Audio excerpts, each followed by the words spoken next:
Bilik, moyka üçün avadanlıqlar axtarırsınız. Onda gəlin biz Sərxan bəyə müraciət edək. Bizə 50 qəpiklik moykalarda istifadə olunacaq avadanlıqları göstərin də zəhmət olmasa. Tabii ki. Sizin hizmetler için öncelikle motor pompa. Üzerinde bypass vardır. Bu sistem zaten işin kalbidir. Bunu koyduktan sonra pervaneler olacak, tavana vurulacak, şınaklar yukarıdan aşağı inmesi için. İki tabancalar vardır. Bu tetikli tabancalar 50 gebik sistemlerde olmazsa olmazdır. Sonra jet köpük tabancasıdır. Dazatron sistemlerde bu istifade edilir.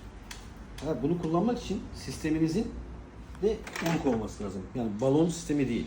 Bu direkt dazatron sistemidir. Köpüğü daha efekt vurur, daha penal olarak vurur. Ve buna ihtiyaç vardır. Sonrasında ayak altı asıcıları vardır. Bunları duvara monte ettikten sonra maşından çıkan ayak altlarını bunu takıp yıkama şansımız olur. Ve eski skanlar. 50 gebiklerde olmazsa olmazlardandır. Pullarınızı hardan əldə edə bilərsiniz? Əlbəttə ki, Altay Vinson mağazalarımızdan. Ünvanımızı xatırlatmaq eləmək istəyirəm. Babək prospekti 200A.